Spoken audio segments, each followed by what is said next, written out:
नमस्कार, स्वागत है आप सभी का ईवीएस क्लासेस में। मेरा नाम है अनुग्रह शर्मा और आप जो ये लेक्चर देख रहे हैं, इस लेक्चर में हम क्लास 12th फिजिक्स के चैप्टर नंबर 4 को कवर करेंगे। और इससे पहले हमने जो लेक्चर्स देखे थे वहाँ पे मैंने चैप्टर 1, 2, 3 कंप्लीट करवा दिया आपको, तो वो जरूर देख लीजिएगा। यहाँ पर क्लास 12th की फिजिक्स की सीरीज चल रही है ईवीएस क्लासेस पर, और मैं आपको फिजिक्स की पूरा 11th और 12th जितना भी सिलेबस है वो सिलेबस आपको जरूर कंप्लीट करवा दूंगा। ठीक है, तो चैनल को सब्सक्राइब कर लीजिएगा, वीडियो को लाइक और शेयर जरूर कर लीजिएगा। ठीक है, चलिए स्टार्ट करते हैं। और उससे पहले मैं आपको बता दूं इस लेक्चर में क्या क्या चीज़ें हम कवर करने वाले हैं। चैप्टर का नाम तो आपको पता ही होगा, मैग्नेटिक इफेक्ट ऑफ करंट, और ये लेक्चर नंबर 1 है। इसका एक और लेक्चर आएगा, ठीक है, जहाँ पे हम इसके सेकेंड पार्ट को जो भी टॉपिक बचेंगे इस चैप्टर के वो कवर करेंगे। तो इस लेक्चर में कौन कौन से टॉपिक हो सकते हैं, कौन कौन से टॉपिक हम कवर करने वाले हैं, तो एक बार उनको देख लीजिए ध्यान से। सबसे पहला जो टॉपिक रहेगा वो रहेगा मैग्नेटिक इफेक्ट ऑफ करंट। सबसे पहला टॉपिक है मैग्नेटिक इफेक्ट ऑफ करंट, जिसको हम ऑस्टेड एक्सपेरिमेंट से समझेंगे क्या क्या इसके इफेक्ट हैं, मैग्नेटिक इफेक्ट्स हैं करंट के। तो पहला क्या रहेगा, ऑस्टेड एक्सपेरिमेंट, जो कि हमें कवर करना चाहिए सबसे पहले जब भी हम ये चैप्टर पढ़ते हैं। उसके बाद हम पढ़ेंगे एम्पियर्स स्विमिंग रूल। ठीक है, एम्पियर्स स्विमिंग रूल, कोई भी अगर तैराक है तो वो किस तरीके से स्विम करता है और उसके हिसाब से हमें मैग्नेटिक फील्ड की डायरेक्शन कैसे पता चलेगी, तो वो हम समझेंगे। उसके बाद मैक्सवेल्स कॉर्क स्क्रू रूल है, तो वो हमें देखना है कि मैक्सवेल का जो कॉर्क स्क्रू रूल है वो क्या है, कि ढक्कन को अगर हम खोलते किसी बोतल के या फिर उसको कसते हैं तो वो किस डायरेक्शन में होता है, एंटी क्लॉकवाइज, क्लॉकवाइज, और उसके हिसाब से हम मैग्नेटिक फील्ड कैसे निकालते हैं। ऐसे ही राइट हैंड थंब रूल है, वो हमें कवर करना है, ये भी मैग्नेटिक फील्ड की डायरेक्शन पता करने के लिए है रूल। उसके बाद bio Savart law, very important law है और इससे रिलेटेड काफ़ी क्वेश्चंस आते हैं, एग्जाम में पूछे जाते हैं, तो इस टॉपिक को हम कवर करेंगे, इस रूल को हम समझेंगे। फिर आता है magnetic field due to infinitely long straight current carrying conductor. किसी भी एक अनंत लंबाई के चालक तार की वजह से जो चुंबकीय क्षेत्र है उसकी तीव्रता कितनी होगी, ये हमें ज्ञात करना है। और उसके बाद magnetic field due to circular loop carrying current, जो कि एक सर्कुलर लूप है उसकी वजह से मैग्नेटिक फील्ड कितना होगा ये हमें बताना है। यानी कि एक चालक कोई वलय है, एक वृत्ताकार तार है, तो उस वृत्ताकार तार की वजह से जो मैग्नेटिक फील्ड होगा, विद्युत क्षेत्र होगा, उसका चुंबकीय क्षेत्र होगा, उसका मान कितना होगा। उसके बाद magnetic field due to solenoid. Solenoid का मतलब होता है परिनालिका, तो परिनालिका में मैग्नेटिक फील्ड कितना होता है, चुंबकीय क्षेत्र का मान कितना होता है उसके अंदर, उसके बाहर और उसके एंड पॉइंट पर, तो ये सारी चीज़ें हम इसमें निकालेंगे। ठीक है, तो काफ़ी लंबा लेक्चर हो सकता है, लेकिन पेशेंस अगर आपके अंदर है तो आप पूरा लेक्चर आराम से देख पाएंगे और समझ पाएंगे। चलिए आते हैं सबसे पहले टॉपिक पर, जिसका नाम है मैग्नेटिक इफेक्ट ऑफ करंट। तो मैग्नेटिक इफेक्ट का मतलब ये हो गया कि चुंबकीय जो प्रभाव है वो देखने को मिलते हैं, और किसकी वजह से देखने को मिल रहे हैं, करंट की वजह से देखने को मिल रहे हैं। यानी कि जो करंट चैप्टर हमने पिछले लेक्चर में पढ़ा था, चैप्टर नंबर 3 में आपने पढ़ा होगा पूरा इलेक्ट्रिक करंट, तो इलेक्ट्रिक करंट की वजह से क्या होता है, मैग्नेटिक इफेक्ट देखने को मिलते हैं। उन मैग्नेटिक इफेक्ट की वजह क्या है, क्यों ऐसा है कि करंट अगर फ्लो हो रही है तो उसकी वजह से मैग्नेटिक इफेक्ट देखने को मिलता है, ये सब चीज़ें हम यहाँ पे समझेंगे। उससे पहले आप ये समझिए कि अगर करंट फ्लो हो रही है तो मैग्नेटिक इफेक्ट देखने को मिलता है, तो यही क्या है, मैग्नेटिक इफेक्ट ऑफ करंट है। तो इसका स्टेटमेंट आप नोट कर लीजिए, क्या कि एन इलेक्ट्रिक करंट, जो कि किसकी वजह से फ्लो होती है, इलेक्ट्रिक चार्ज की वजह से फ्लो होती है। ठीक है, ये हमने पढ़ा था कि मैग्नेटिक जो इलेक्ट्रिक करंट है उसके फ्लो होने का कारण क्या है, इलेक्ट्रॉन्स है। इलेक्ट्रॉन्स जब तक फ्लो नहीं होंगे तब तक इलेक्ट्रिक करंट नहीं होगी। तो फ्लो ऑफ इलेक्ट्रिक चार्ज की वजह से ही क्या होता है, इलेक्ट्रिक करंट फ्लो होती है।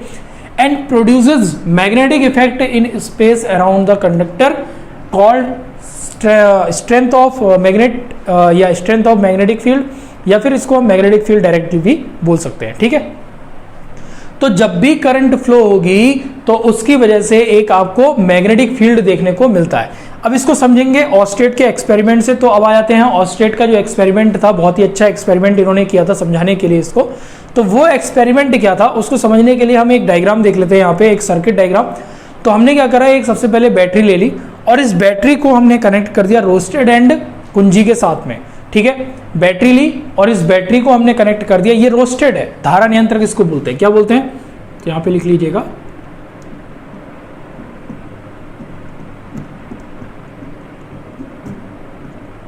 धारा नियंत्रक। तो धारा नियंत्रक को हमने यहाँ पे बैटरी के साथ में कनेक्ट कर दिया और यहाँ पर क्या लगी हुई है, एक कुंजी लगी हुई है, एक की लगी हुई है। तो ये इस की का काम क्या है, ये की का काम यही है कि इस सर्किट को क्लोज या ओपन रखने का काम है। यानी कि जब क्लोज होगा सर्किट तो करंट फ्लो होने लगेगी, जब ओपन होगा सर्किट तो करंट फ्लो नहीं होगी।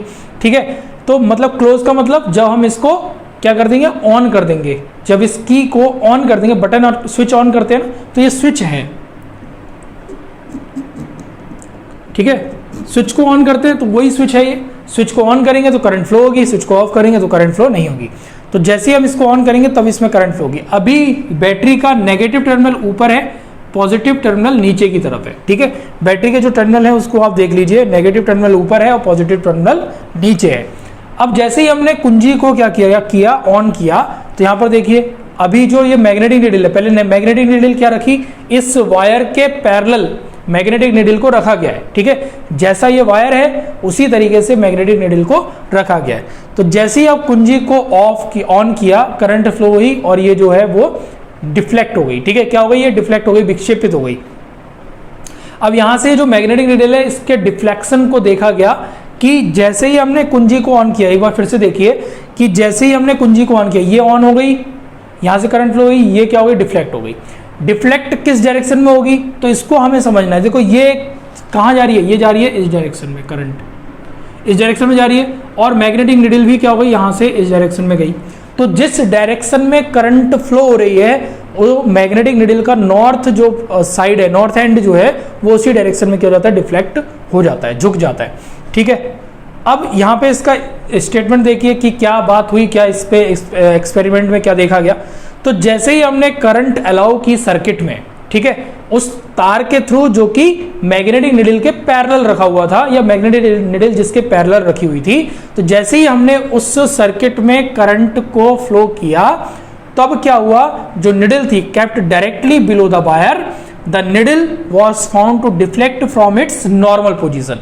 तो जो नीडल थी वो अपनी नॉर्मल पोजीशन से डिफ्लेक्ट हो गई। ये इसकी नॉर्मल पोजीशन थी, इससे क्या हो गई, ये डिफ्लेक्ट हो गई। ठीक है, तो ये पहला केस था। अभी हमने पॉजिटिव टर्मिनल को ऊपर लिया है बैटरी के, नेगेटिव टर्मिनल को नीचे लिया है। अगर हम इसको बदल दें, इस केस को बदल दें, पॉजिटिव नीचे ले लें, पॉजिटिव ऊपर ले लें, नेगेटिव नीचे ले लें, तब क्या होगा, तो समझिए हमने क्या करा, पॉजिटिव टर्मिनल ऊपर ले लिया, नेगेटिव टर्मिनल नीचे ले लिया और ये सर्किट लिया पूरा। तो इस सर्किट में आप अगर देखेंगे, ठीक है, इस सर्किट में अगर आप देखो तो यहां पर अभी वही सेम है, लेकिन हमने बैटरी का जो पॉजिटिव टर्मिनल था उसको ऊपर कर दिया है और नेगेटिव नीचे कर दिया। तो ये हो गया पॉजिटिव और ये हो गया नेगेटिव। अब क्या होगा कि कुंजी अभी जो है, जो स्विच है वो ऑफ है, यानी कि सर्किट ओपन है। ठीक है, तो जब स्विच ऑफ है तो इसमें कोई भी करंट फ्लो नहीं हो रही है। ठीक है, पहले तो हम क्या कर लेते हैं, इसमें एक निडल रख लेते हैं, मैग्नेटिक निडल जैसे ऊपर रखी हुई थी वैसे ही नीचे रख दी। नॉर्थ एंड इसका ऊपर है, साउथ एंड इसका नीचे है। तो अब क्या होगा, जैसे ही ऑन किया करंट फ्लो हुई और ये डिफ्लेक्ट हो गई यहाँ से। इसी के साथ में फिर से देखो आप, यहाँ पे जैसे ही हम इसको ऑन करेंगे, ऑन हो गई, करंट फ्लो हुई और ये डिफ्लेक्शन यहाँ पे देखने को मिला। तो अब जो करंट फ्लो हो रही है वो क्या हो रही है, एंटी क्लॉकवाइज, सॉरी क्लॉकवाइज। पहले एंटी क्लॉकवाइज हो रही थी, तो उस डायरेक्शन में जहां पे करंट फ्लो हो रही थी उसी डायरेक्शन में जो निडल थी वो क्या हो रही थी, डिफ्लेक्ट हो रही थी। अब क्लॉकवाइज करंट फ्लो हो रही है तो इसका जो डिफ्लेक्शन है वो भी क्या है, क्लॉकवाइज है। मतलब ये भी करंट की डायरेक्शन में ही डिफ्लेक्शन शो कर रही है मैग्नेटिक निडल। तो ये आपको यहाँ से पता चल रहा है कि जैसे जैसे करंट फ्लो हो रही है वैसे वैसे मैग्नेटिक फील्ड भी शो रहा है, क्योंकि मैग्नेटिक निडल तभी अपनी डायरेक्शन चेंज करेगी या डिफ्लेक्शन दिखाएगी जब कोई मैग्नेटिक फील्ड मौजूद हो। जब तक कि कोई मैग्नेटिक फील्ड मौजूद नहीं होता तब तक कि कोई भी डिफ्लेक्शन शो नहीं करेगी मैग्नेटिक निडल। यानी कि कंपास आपने देखा होगा, कंपास तभी डिफ्लेक्शन शो करता है जब वो मैग्नेटिक फील्ड के इफेक्ट में आता है। ठीक है, तो इसका भी स्टेटमेंट नोट कर लीजिए। क्या, जब करंट रिवर्स डायरेक्शन में फ्लो होती है वायर में, तब निडल जो है वो डिफ्लेक्शन शो करती है अपोजिट डायरेक्शन में, पहले वाले के। तो यहाँ पे लिख लीजिएगा, the current was reversed through the wire, the needle was found to deflection in the opposite direction to the earlier case. पहले वाला जो केस था उसके अपोजिट डायरेक्शन में जो निडल है वो अब डिफ्लेक्शन शो कर रही है। क्यों? क्योंकि हमने जो है बैटरी का टर्मिनल चेंज कर दिया है, जिसकी वजह से जो डायरेक्शन ऑफ करंट है वो भी चेंज हो गई और मैग्नेटिक फील्ड की भी डायरेक्शन चेंज हो गई है। ठीक है, तो ये बात समझ में आ गई। इसी को ऑस्टेड ने अपने एक्सपेरिमेंट के थ्रू समझाया था। ये ऑस्टेड ने ये एक्सपेरिमेंट किए थे जिनकी हेल्प से हमें ये पता चला कि जो करंट होती है उसकी वजह से एक मैग्नेटिक फील्ड भी प्रोड्यूस होता है। इसी को क्या कहते हैं? मैग्नेटिक इफेक्ट ऑफ करंट कहते हैं। नेक्स्ट टॉपिक जिसका नाम है rule to determine the direction of magnetic field. तो मैग्नेटिक फील्ड की डायरेक्शन को डिटरमाइन करने के लिए कौन कौन से ऐसे रूल हैं जिनकी हेल्प से हम मैग्नेटिक फील्ड की डायरेक्शन को डिटरमाइन कर सकते हैं। तो नंबर 1 इसमें आता है एम्पियर्स स्विमिंग रूल, या फिर इसको हम स्नो रूल भी कहते हैं। ठीक है, तो ये जो एम्पियर्स स्विमिंग रूल है या स्नो रूल है, इसको हम समझ लेते हैं एक बार। तो देखिए इस नियम का स्टेटमेंट क्या है। सबसे पहले अगर हम देखें तो अगर कोई तैराकी कैसे तैरता है, तो इसको देख लीजिए डायग्राम। जैसे हमने यहाँ पे क्या ले लिया, साउथ ले लिया, ये नॉर्थ है और ये क्या हो गया, वेस्ट हो गया इसका। ठीक है, तो ये तैराकी जो है वो इस तरीके से तैर रहा है। इसके तैरने की जो डायरेक्शन है वो क्या है, ये है नॉर्थ टू साउथ। तो अगर कोई तैराकी इस तरीके से तैरे कि उसका जो फेस है तैरते समय वो क्या हो, करंट की डायरेक्शन में हो। किस डायरेक्शन में हो? करंट की डायरेक्शन में हो। ठीक है, आप इस तरीके से इमेजिन करिए कि एक सर्किट है आपके पास और उस सर्किट में जो जिस डायरेक्शन में करंट फ्लो हो रही है उसी डायरेक्शन में तैराकी का फेस है। ठीक है, मतलब वो तैरते समय वो क्या करता है, इस तरीके से हाथों को चलाता है। तो जो चेहरा है उसका उस डायरेक्शन में, जिस डायरेक्शन में करंट का फ्लो हो रहा है, ठीक है, या उसी डायरेक्शन में आगे बढ़ रहा है, ऐसा समझ लीजिए। तो जिस डायरेक्शन में उसका लेफ्ट हैंड चलेगा, लेफ्ट हैंड जिस डायरेक्शन में चलेगा उसी डायरेक्शन में जो मैग्नेटिक निडल है वो क्या होगी, डिफ्लेक्ट होगी। ठीक है, ये क्या है, एम्पियर का स्विमिंग रूल है। इसको एक बार स्टेटमेंट देख लीजिए। Imagine a man who swim in the direction of the current from south to north facing a magnetic needle kept under him such that current enters his feet, then the north pole to needle will deflect towards his feet left hand। ठीक है, तो उसकी जो current है वो कहां से जा रही है, पैरों से होती हुई नॉर्थ की तरफ, हेड की तरफ जा रही है। वही मैंने कहा कि उसका जो फेस है वो किस तरफ होना चाहिए, उसका जो हेड है वो होना चाहिए करंट की डायरेक्शन में। तब उसका जो लेफ्ट हैंड है जिस डायरेक्शन में मूव करेगा उसी डायरेक्शन में मैग्नेटिक निडल का डिफ्लेक्शन देखने को मिलेगा। उसी डायरेक्शन में मैग्नेटिक निडल क्या होगी, डिफ्लेक्ट होगी। ये क्या है, एम्पियर का स्विमिंग रूल है। इसी को बोलते हैं एम्पियर स्विमिंग रूल, और इसकी हेल्प से आप मैग्नेटिक फील्ड की डायरेक्शन बता सकते हैं। अगर आपको ये पता चल गया कि नॉर्थ निडल जो है वो क्या कर रही है, डिफ्लेक्ट हो रही है किस तरफ, लेफ्ट हैंड की तरफ इसके, तो आपको ये पता चल जाएगा कि क्या है डायरेक्शन मैग्नेटिक फील्ड की, तो वो आपको पता चल जाएगा, यानी कि टुवर्ड्स द वेस्ट। ठीक है, वेस्ट डायरेक्शन में ये है, तो वेस्ट डायरेक्शन में इसका जो हाथ है वो जा रहा होगा, तो निडल कहाँ जाएगी, वेस्ट डायरेक्शन में स्विच हो जाएगी, मतलब डिफ्लेक्ट हो जाएगी इस तरीके से, जैसे ये घूम रही है। समझ गए? फिर से देख लीजिए एक बार। ये निडल जो थी वो ऐसी थी, इसकी फेस की डायरेक्शन में, जिस डायरेक्शन में करंट का फ्लो हो रहा था, जैसे ये तैरेगा वेस्ट डायरेक्शन, वैसे ही निडल क्या हो जाएगी, घूम जाएगी। ठीक है, यानी कि करंट फ्लो जब हो रही है तो करंट जब फ्लो होगी तो उसका जो लेफ्ट साइड होगा उस डायरेक्शन में, करंट में जिस डायरेक्शन में फ्लो हो रही है, करंट जिस डायरेक्शन में फ्लो हो रही है उसकी लेफ्ट डायरेक्शन में ही क्या हो जाएगी, मैग्नेटिक निडल डिफ्लेक्ट हो जाएगी। तो इसको बोलते हैं एम्पियर से स्विमिंग रूल। तो स्विम यानी कि तैराकी की हेल्प से या तैराकी का एग्जाम्पल दे करके इन्होंने एक मैग्नेटिक फील्ड की डायरेक्शन को बताया था। तो इसको हम क्या बोलते हैं, एम्पियर से स्विमिंग रूल बोलते हैं।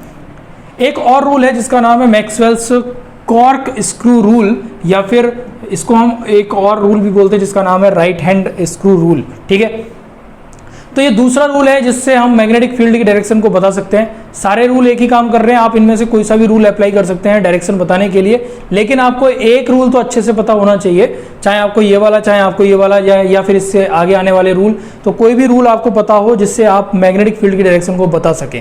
तो चलिए, ये जो सेकेंड रूल है, मतलब दूसरा जो रूल है जिसकी वजह से हम मैग्नेटिक फील्ड की डायरेक्शन को पता कर सकते हैं, उसको हम समझते हैं। क्या नाम है, मैक्सवेल का कॉर्क स्क्रू रूल, या फिर right hand screw rule, right hand का एक स्क्रू रूल, इसको हम समझते हैं। देखिए इस रूल में क्या है कि अगर इसके स्टेटमेंट हम देखें ध्यान से, तो स्टेटमेंट में आप समझ पाएंगे कि if the forward motion of an imaginary right handed screw is in the direction of the current through the linear conductor, then the direction of the rotation of the screw gives the direction of magnetic line of force around the conductor।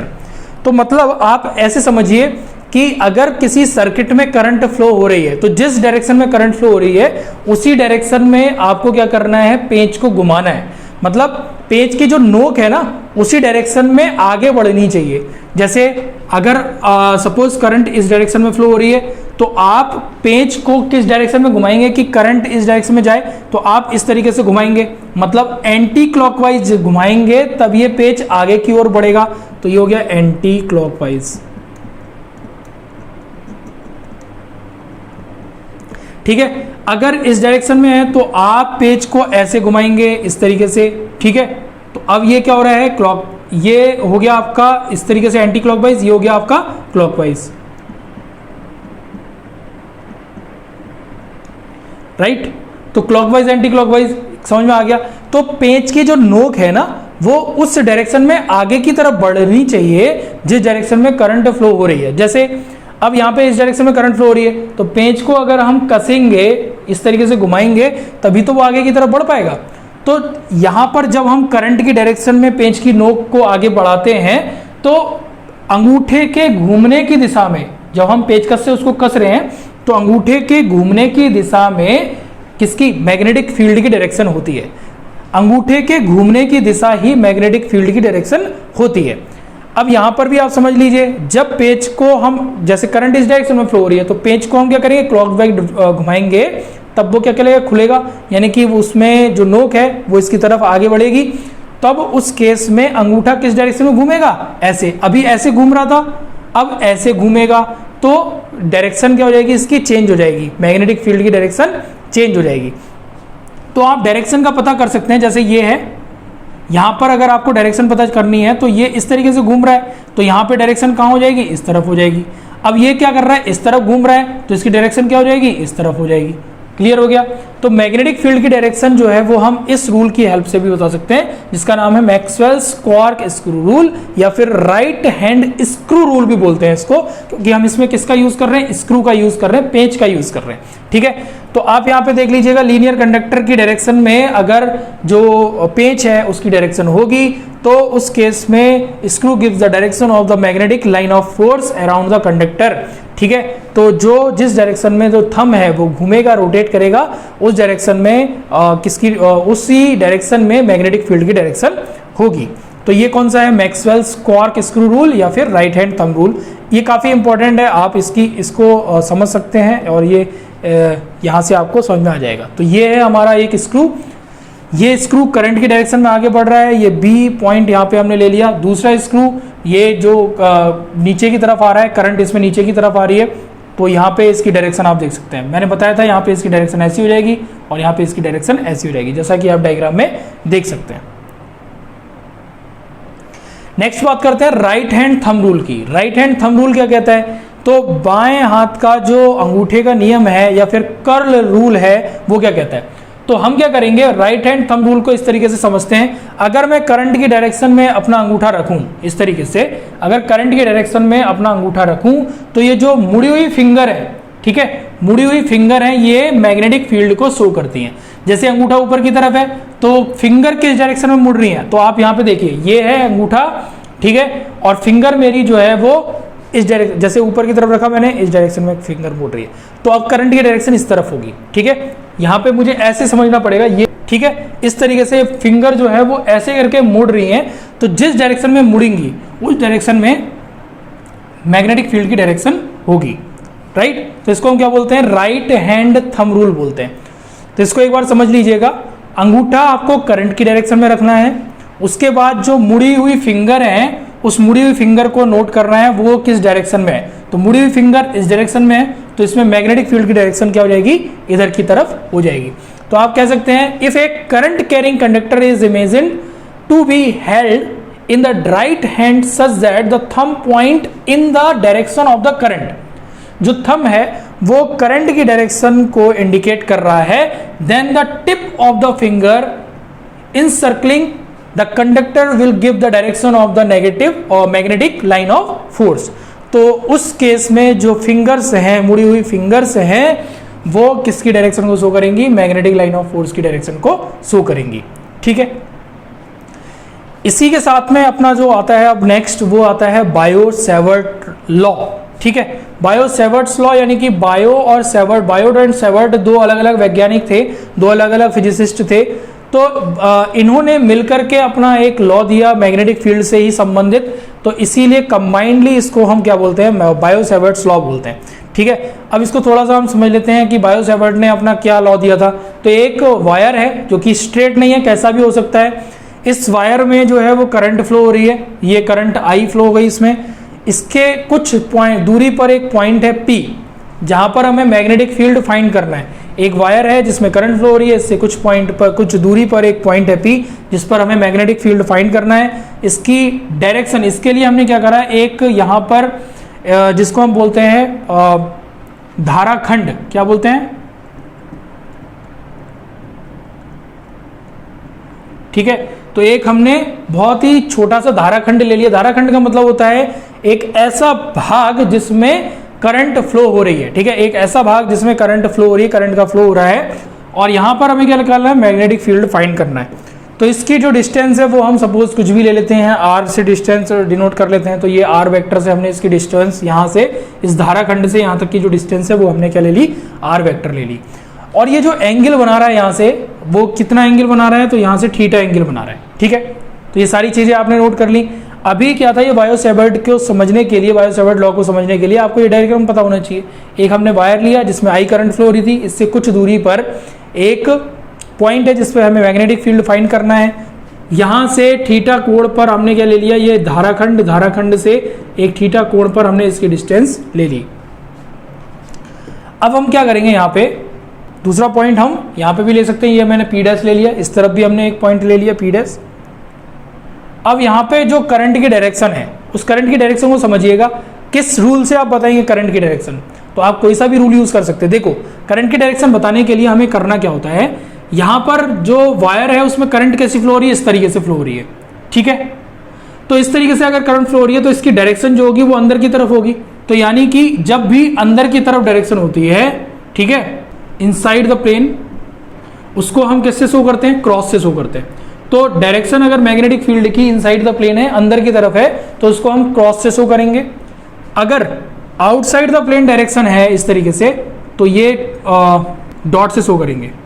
ठीक है, तो ये outside the plane है, तो इसको हम dot से show कर देंगे। तो डायरेक्शन ऑफ करंट को शो करने के लिए दो तरीके हैं। अगर क्रॉस लगा हुआ कहीं पे आप देख लें तो ये समझ जाइएगा, ये जो प्लेन है या जो ये पेपर है, इस पेपर के अंदर की तरफ इसकी डायरेक्शन होगी, अंदर की तरफ। और अगर बाहर की तरफ इस डॉट लगा हुआ है सिर्फ, तो बाहर की तरफ इसकी डायरेक्शन होगी। ठीक है, तो इस तरीके से आप डिनोट कर सकते हैं। तो यहाँ पे क्या होगी? अंदर की तरफ इसकी डायरेक्शन होगी, यहाँ पे बाहर की तरफ होगी। तो यहाँ पे आप समझ सकते हैं इस तरीके से, बाहर की तरफ, अंदर की तरफ, ये ऐसे हो गया।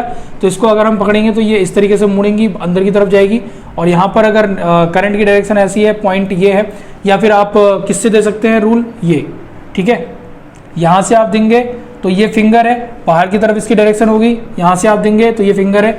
ये पाम रूल है, पाम रूल से भी इसकी डायरेक्शन बता सकते हैं। जैसे ये अंगूठा है, अंगूठे को आप करंट की डायरेक्शन में रखिए, और ये जो फिंगर है उस डायरेक्शन में रखिए जहां पे आपको मैग्नेटिक फील्ड फाइंड करना है, तो आपको मैग्नेटिक फील्ड की डायरेक्शन पता चल जाएगी। ऐसे रखा मैंने, तो यहाँ पर फिंगर्स ले ली मैंने, तो डायरेक्शन जो पाम है, पाम की डायरेक्शन क्या होगी? इस तरीके से होगी, अंदर की तरफ। तो यहाँ पर मैग्नेटिक फील्ड अंदर की तरफ होगा। अभी मैंने ऐसे रखा क्योंकि डायरेक्शन जो है जिस पे हमें मैग्नेटिक फील्ड फाइंड करना है वो इधर है, तो मैं फिंगर्स को इधर रखूंगा, तो अब ये बाहर की तरफ हो गया। तो इसकी मैग्नेटिक फील्ड की डायरेक्शन क्या होगी? बाहर की तरफ हो गई। तो इस तरीके से आप बता सकते हैं, किससे? पाम रूल से।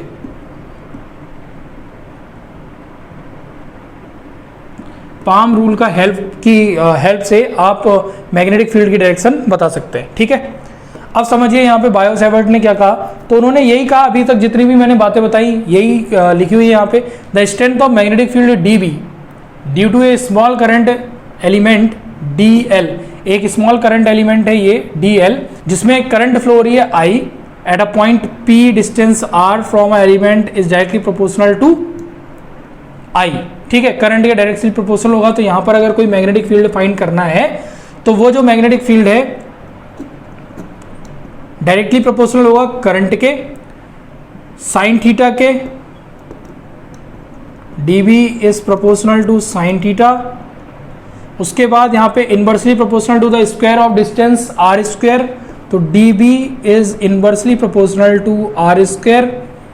एंड थीटा जो है वो यहां पे क्या है, इन दोनों के बीच का एंगल है, DL एंड R के बीच का। तो अगर हम इसको कंबाइंड कर दें और DL भी यहाँ पे लिखा हुआ था तो यहाँ पे L भी लिख लीजिएगा, dB is proportional to DL also. ठीक है, तो ये हो जाएगा आपका dB is proportional to I DL sine theta upon R square. तो ये क्या हो गया आपका, dB की वैल्यू आ गई, किस किस पर डिपेंड करता है ये सारी बातें यहाँ पे हमने लिख ली है। तो यहाँ से अगर आप इसको हटाते हैं, प्रोपोर्शनल का साइन हटाते हैं, तो एक आपको कांस्टेंट मिलता है जिसको हम यहाँ पे लगा सकते हैं, dB is equal to mu naught upon 4 pi I DL sine theta upon R square. तो ideal sine theta upon R square और म्यू नॉट अपॉन 4 पाई यहाँ पे क्या हो गया, एक कांस्टेंट हो गया। तो ये सारी बातें आप नोट कर लीजिए और इसको थोड़ा सा और अच्छे से मैं यहाँ पे दिखा देता हूँ।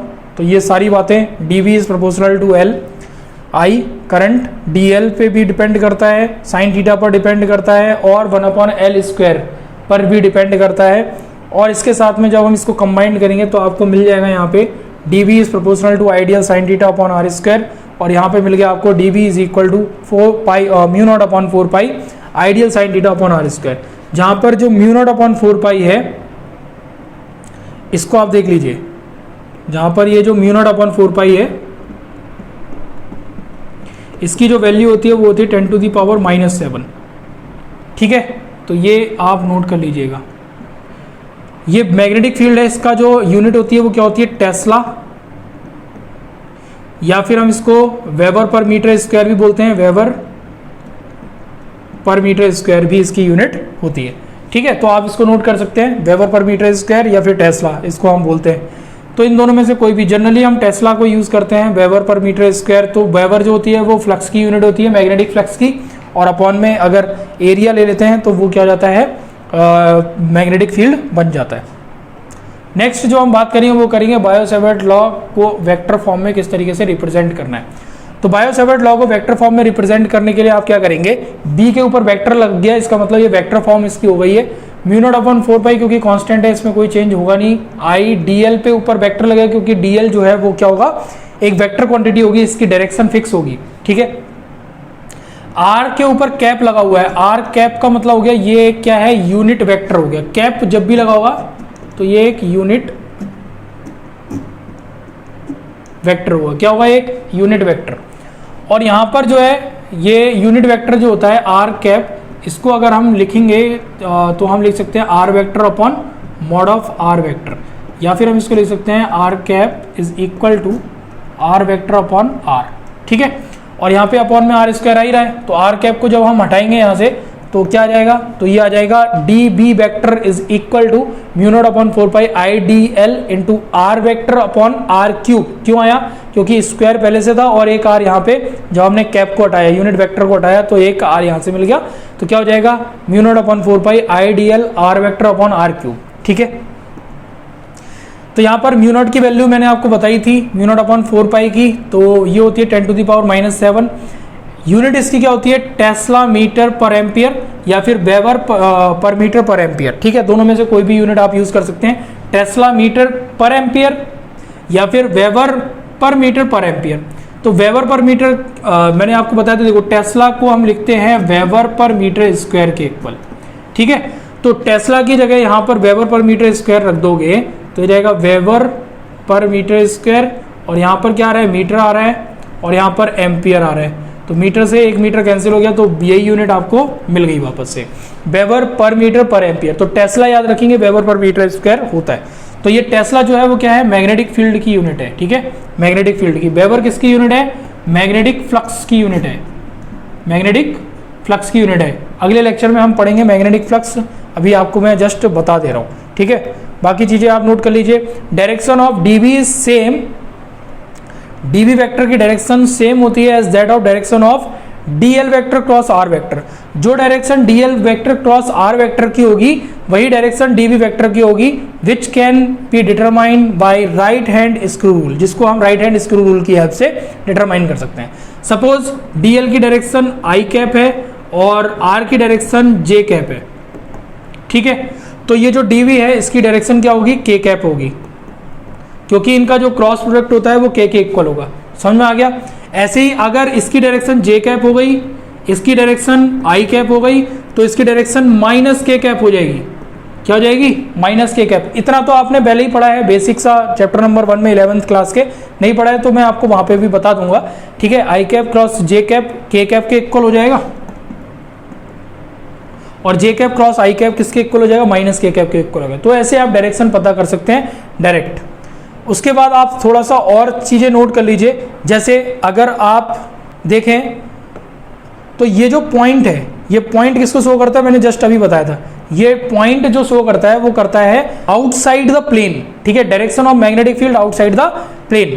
तो इट इज इमर्जिंग, ठीक है, ये क्या है, इमर्जिंग है, बाहर की तरफ निकलता हुआ है, ठीक है। And P dash the entering, ये एंटर अंदर की तरफ जा रहा है। तो जब भी क्रॉस होगा इसका मतलब जो मैग्नेटिक फील्ड है उसकी डायरेक्शन अंदर की तरफ है। अगर डॉट लगा हुआ कहीं पे आपने देख लिया तो उसमें आप समझ जाएंगे कि मैग्नेटिक फील्ड की डायरेक्शन जो है वो बाहर की तरफ है। तो current element is vector quantity. Current element क्या होता है, वेक्टर क्वांटिटी होती है। DL vector, D I vector जो है, या आइडियल जो है, आइडियल को एक कंप्लीट करंट एलिमेंट बोलते हैं इसको कंबाइंडली। तो current element is a vector quantity whose magnitude is vector product of current and length of small element having the direction of the flow of current I DL, ठीक है। तो ideal को combinedly हम क्या बोलते हैं, एक करंट एलिमेंट बोलते हैं, और ये अपने आप में एक वेक्टर क्वांटिटी है, ध्यान रखिएगा। और इसका जो वेक्टर है वो कैसे निकल के आता है, जिसका मैग्नीट्यूड जो होता है is the vector product of current and length, ठीक है। इसका जो वेक्टर प्रोडक्ट होता है, मैग्नीट्यूड होता है, वो वेक्टर प्रोडक्ट से निकालते हैं हम करंट एंड लेंथ, इन दोनों का वेक्टर प्रोडक्ट ले लेंगे तो आपको ये मिल जाएगा करंट एलिमेंट, ठीक है। तो ये आप नोट कर लीजिएगा। इसके बाद हमें जो बात करनी है वो करनी है magnetic field due to straight wire carrying current. कोई एक स्ट्रेट वायर है हमारे पास और जिसमें करंट फ्लो हो रही है, तो उसका जो मैग्नेटिक फील्ड होगा वो क्या होगा या कितना होगा ये हमें बताना है। तो उसके वजह से, जैसे हम यहाँ पे एक स्ट्रेट वायर ले लेते हैं, ये हमारे पास एक इनफाइनाइट लेंथ का स्ट्रेट वायर है जिसमें करंट फ्लो हो रही है आई, आपको दिख रही होगी यहाँ पे आई करंट फ्लो हो रही है। तो इस आई करंट की वजह से, ठीक है, यहाँ पर जो करंट फ्लो हो रही है, इस करंट में आप देख लीजिए यहाँ से इस पॉइंट पर, ये जो पी पॉइंट है, यहाँ पर हमें मैग्नेटिक फील्ड फाइंड करना है। तो इस पॉइंट पर अगर मैग्नेटिक फील्ड निकालना है तो हमने क्या ले लिया, एक करंट एलिमेंट ले लिया डीएल, ठीक है, जिसमें करंट फ्लो हो रही है और इसकी लेंथ क्या है, बहुत छोटी है, तो डीएल एक करंट एलिमेंट ले लिया। और यहां से आर डिस्टेंस पर ये पॉइंट है, ये करंट एलिमेंट से आर डिस्टेंस पर। यहां से जस्ट मैंने क्या करा, यहाँ पे परपेंडिकुलर एक लाइन ड्रॉ करी और इसकी लेंथ हमने देख ली कि परपेंडिकुलर इसकी लेंथ जो है वो क्या है, ए है, जो कि 90 डिग्री का एंगल बना रही है। और यहां से यहां तक की जो लेंथ है वो कितनी है, एल है, ठीक है, ये एल लेंथ ले लिए, ये 90 डिग्री का एंगल बन रहा है। यहां से ये जो एंगल बन रहा है वो थीटा एंगल बन रहा है, और यहां पे जो ये एंगल है ये फाई है, ठीक है, ये वाला एंगल क्या है, फाई है। इसके एंड पॉइंट को जो हमने मिलाया तो वो कुछ एंगल बना रहा है जिसको हमने फाई 1 नाम दे दिया। इससे हॉरिजॉन्टल से जो एंगल बना रहा है ये वाला, ये फाई 1 हो गया, दिख रहा होगा आपको। और यहां से जब हमने इसको मिलाया तो ये इसके हॉरिजॉन्टल से जो एंगल बना रहा है इसके परपेंडिकुलर लाइन से, ये फाई 2 हो गया, ठीक है। अब यहाँ पे जो हमें निकालना है, मैग्नेटिक फील्ड की डायरेक्शन देखनी है, तो मैग्नेटिक फील्ड की डायरेक्शन क्या हो जाएगी, देखो मैंने बताया था आपको, पाम रूल का यूज कर लो। करंट की डायरेक्शन में आपको थंब रखना है, जिस पॉइंट पर हम मैग्नेटिक फील्ड निकाल रहे हैं उसकी तरफ फिंगर्स रखनी है, और हथेली जो है, हथेली की डायरेक्शन के परपेंडिकुलर जो लाइन जाएगी वो ही क्या होगी, मैग्नेटिक फील्ड की डायरेक्शन होगी। तो ये इस तरीके से मैंने रखा और यहाँ पर फिंगर्स रखी, और हथेली की डायरेक्शन के परपेंडिकुलर यानी कि अंदर की ओर जो मैग्नेटिक फील्ड है उसकी डायरेक्शन यहाँ पे शो कर दी। तो ये इनसाइड है, इनसाइड मैग्नेटिक फील्ड की डायरेक्शन क्या है, इनसाइड द पेपर, ठीक है। अब यहां पर सबसे पहले बायो-सेवर्ट लॉ के अकॉर्डिंग अगर हम बात करें तो dv इज इक्वल टू कितना होता है, mu naught I DL sine theta upon mu naught upon 4 pi I DL sine theta upon R square. ये फॉर्मूला अभी जस्ट हमने पढ़ा था बायो-सेवर्ट्स लॉ से। तो यहां से अगर हम देखेंगे साइन थीटा की वैल्यू कितनी हो जाएगी, साइन थीटा की वैल्यू निकालनी है, थीटा ये है। तो अब यहां पे मैं इस सबको मिटा देता हूं और बस केवल काम की चीजें रहने देते हैं। थीटा की वैल्यू अगर हमें निकालनी है तो साइन थीटा, यहां से साइन थीटा अगर देखेंगे तो क्या होता है, perpendicular, sine theta is equal to क्या होता है, परपेंडिकुलर अपॉन हाइपोटेन्यूस, ठीक है, साइन थीटा होता है, जिसको हिंदी में हम बोलेंगे लंब बट्टे कर्ण, ठीक है, ये होता है। अब यहां से देख लीजिए परपेंडिकुलर किधर है, तो थीटा के जस्ट सामने परपेंडिकुलर होता है, तो यहां पर परपेंडिकुलर क्या है, ए है, ये ए जो है वो परपेंडिकुलर है। तो साइन थीटा की वैल्यू कितनी हो जाएगी, परपेंडिकुलर की जगह आ जाएगा ए, हाइपोटेनस कितना है इसका, आर वेक्टर है, तो इसकी जगह क्या आ जाएगा, आर आ जाएगा, ठीक है, वेक्टर में नहीं लेना है, मैग्नीट्यूड लेना है उसका, तो आर आ जाएगा। तो ए अपॉन आर क्या हो गया इसका, साइन थीटा की वैल्यू हो गई। ये जो साइन थीटा की वैल्यू है वो कॉस फाई की वैल्यू होगी, क्योंकि कॉस फाई जो होता है या कॉस थीटा जो होता है वो क्या होता है, बेस अपॉन हाइपोटेनस होता है, बेस अपॉन हाइपोटेनस होता है। इसको हम क्या बोलते हैं, आधार बट्टा कर्ण, ठीक है। तो आधार इसका कितना है, ए है, और कर्ण कितना है, वही है, तो ये cos फाई के इक्वल हो जाएगा। तो साइन थीटा और cos फाई दोनों सेम होंगे, ठीक है, sine theta and cos phi both are same, दोनों की वैल्यू एक ही है। तो हम यहां से r की वैल्यू अगर निकालेंगे तो हम लिख सकते हैं r is equal to a upon cos phi. r की वैल्यू क्या हो जाएगी, a अपॉन cos फाई हो जाएगी। अब ये जो r की वैल्यू आई है, यहां से हम क्या कर सकते हैं, साइन एंड cos की जो वैल्यू है, cos की वैल्यू से हम tan निकाल सकते हैं। देखो समझो इसको कैसे निकालेंगे। tan जो हो जाता है, tan क्या होता है, वो होता है परपेंडिकुलर अपॉन बेस, ठीक है, परपेंडिकुलर अपॉन बेस। अब tan थीटा जो होता है वो क्या होता है, परपेंडिकुलर अपॉन बेस होता है। तो अगर tan थीटा की वैल्यू परपेंडिकुलर अपॉन बेस यहाँ पे हम अप्लाई करते हैं तो हमें क्या मिलेगा, परपेंडिकुलर इज l, क्योंकि मैं फाई ले रहा हूं यहाँ पर, फाई के जस्ट सामने परपेंडिकुलर है तो ये हो जाएगा l, और अपॉन में ये जो बेस है वो इसका क्या हो जाएगा, a, तो tan थीटा कितना हो गया, l अपॉन a हो गया। तो यहां से हमने l की वैल्यू निकाल ली, तो ये हो गई a tan फाई, क्या हो गई, a tan फाई हो गई। उसके बाद हम अगर इसका डिफरेंशिएट करते हैं, ये डिफरेंशिएशन अगर हम करेंगे तो tan का जो डिफरेंशिएशन होता है वो तो sec स्क्वायर, तो यहां पे हो जाएगा डिफरेंशिएशन इसका a sec square phi d phi, ठीक है, ये dl की वैल्यू आ गई। हमने इसको डिफरेंशिएट किया, डिफरेंशिएट करेंगे तो हो जाएगा a sec square phi d phi. तो यहां पे अगर हम ये वैल्यू उठा के r और dl के लिए कहां रख दें, इसमें रख दें, तो हमें क्या मिलेगा, तो हमें मिल जाएगा dv is equal to mu naught upon 4 pi i cos phi d phi upon a, ठीक है, i cos phi d phi upon a, ये वैल्यू मिल जाएगी dv की।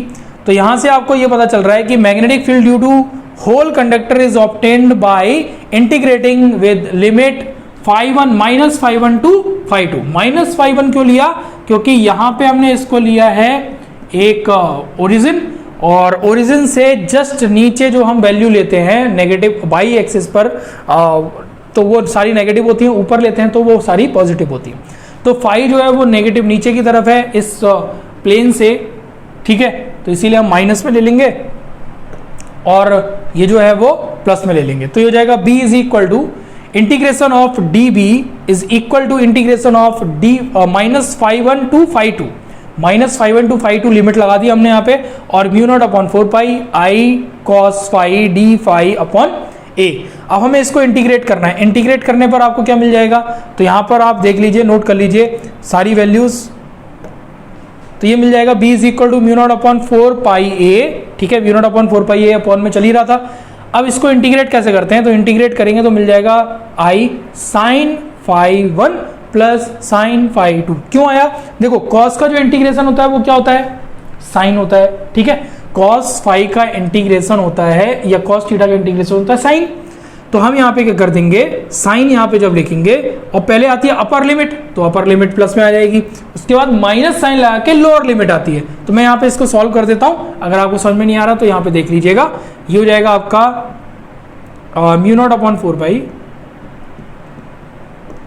आई साइन फाई अपॉन ए, और लिमिट लग जाएगी यहाँ पे -φ1 से लेके φ2 तक।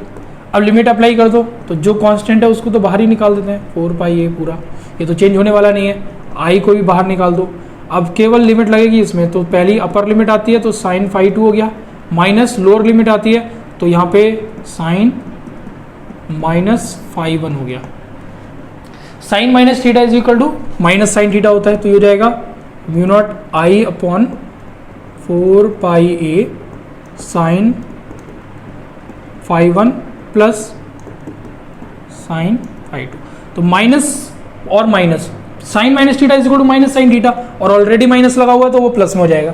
तो ये मिल गया आपको final formula, b is equal to mu naught I upon 4 pi A sine φ1 plus sine φ2, ये आपका फॉर्मूला यहाँ से मिल जाता है। ठीक है, नोट कर लीजिए। ये फाइनाइट लंबाई के जो वायर है उसके लिए किसकी वैल्यू है, मैग्नेटिक फील्ड की वैल्यू है। अगर इनफाइनाइट लेंथ का होगा तो ये जो φ1 है φ2 है ये क्या हो जाएंगे आपके 90 डिग्री हो जाएंगे, और साइन 90 की वैल्यू आपको पता ही है कितनी होती है, 1 होती है। साइन 90 इज इक्वल टू कितना होता है 1, तो यहाँ पे रख दीजिए 1 1, तो mu naught I upon into 2, यहाँ पर वो हो गया 2 अपॉन 4 पाई ए। ठीक है, 2 से ये कैंसिल हो जाएगा तो हो जाएगा म्यू नॉट आई अपॉन 2 पाई ए। तो अगर इनफाइनाइट लेंथ का वायर है तो उसकी जो वैल्यू होगी किसकी, मैग्नेटिक फील्ड की, वो कितनी होगी, म्यू नॉट आई अपॉन 2 पाई ए होगी।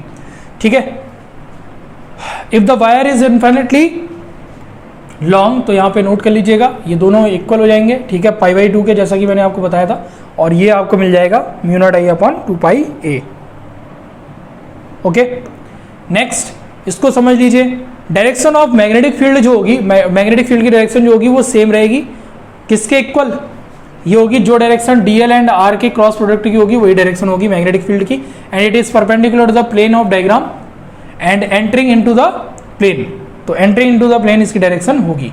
तो इस तरीके से समझ लीजिएगा, यहाँ पे ये ग्राफ है, ए यहाँ पे -a ले लो, यहाँ पे a ले लो, और ये मैग्नेटिक फील्ड की डायरेक्शन इस तरीके से जाती है। ठीक है, -a to b and b to a, ऐसे इस तरीके से वेरी करता है ग्राफ। तो उम्मीद है कि आपको ये लेक्चर समझ में आ गया होगा। इसके कुछ टॉपिक जो अभी बचे हुए हैं उसको हम इस लेक्चर के सेकंड पार्ट में कवर करेंगे, और इस लेक्चर से आप अपने नोट्स बना लीजिएगा, और जितना अच्छे आप नोट्स बना सकते हैं उतना कोशिश करिएगा। ठीक है, और मुझे लगता है कि यहाँ से सारे टॉपिक आपके क्लियर होंगे। जितने भी डाउट्स हैं, जितने भी डायरेक्शन फाइंड करने के लिए मैग्नेटिक फील्ड के कौन कौन से रूल हम यूज़ करते हैं, ये सारी बातें मैंने आपको डिटेल में बताई हैं। फिर भी अगर आपका कोई डाउट है तो आपके लिए कमेंट बॉक्स खुला हुआ है, तो वहाँ पे आप पूछ सकते हैं। ठीक है, तो मिलते हैं आपसे इस चैप्टर के सेकंड लेक्चर में। तब तक के लिए अपना बहुत ध्यान रखिएगा। Bye bye, tata, take care, keep smiling, keep studying, keep practice also. Bye.